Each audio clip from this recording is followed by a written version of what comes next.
Welcome to The Explainer, where we break down big ideas. And today, we are tackling one of the most influential and debated passages in the entire Hebrew Bible. It's a series of ancient poems that introduce a mysterious figure whose identity has been a puzzle for literally millennia. So let's jump in and start unmasking this character. You see, tucked away in the book of Isaiah are four incredible poems that scholars call the servant songs. They describe this figure chosen by God for a mission that is going to change the world. But his actual identity? Well, that's a puzzle that has captivated readers for thousands of years. So who is this servant? To solve this ancient mystery, we've kind of got to play detective. We need to look at all the evidence. And that means we have to start by understanding the time and the place this message was first delivered. Because as you know, context is everything. See, this prophecy isn't actually for the people living in Isaiah's own time.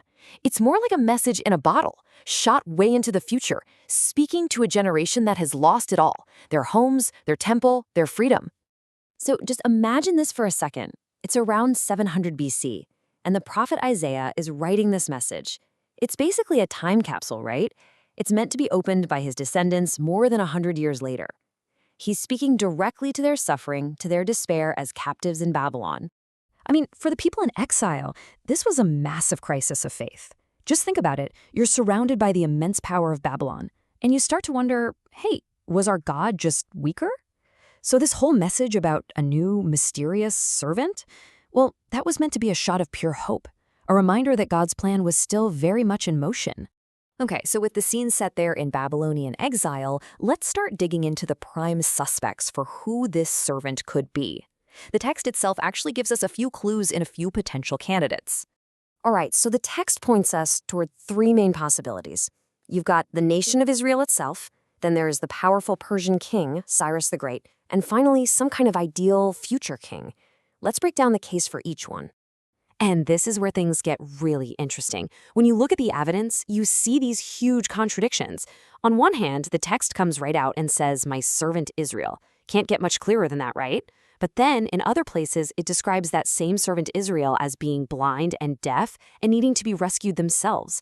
Then you've got Cyrus the Great. I mean, he's this mighty conqueror God uses to take down Babylon. He totally looks like a deliverer, but his whole warrior vibe just doesn't line up with the description of this gentle servant who, will not break a crushed reed. So yeah, neither one is a perfect fit, not even close. Okay, so if the servant isn't the nation and it's not a foreign conqueror, then the evidence really starts to point toward a third option, a totally different kind of figure, an ideal king from the line of David. And this really gets to the heart of the paradox. The servant's main job, his mission, is to bring justice to the entire world. But his methods? They're not what you'd expect. It's not about conquest or violence. It's all about being gentle and restorative. I mean, he uplifts the weakest people. He doesn't crush them. And you have to remember the context here. It is absolutely key. When that original audience heard about some figure bringing justice to all the nations, their minds would have immediately gone to one person, a king. In their world, that was the king's number one job. And that connection becomes crystal clear when you look at other parts of the Bible, like Israel's royal psalms.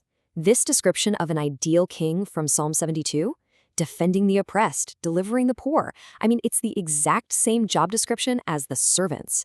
It's a perfect match. So all the clues are pointing back to an even earlier prophecy in Isaiah, back in chapter 11. It talks about this future king from David's line who's going to be filled with God's spirit and rule with perfect justice. The servant from these poems, he fits that description to a T.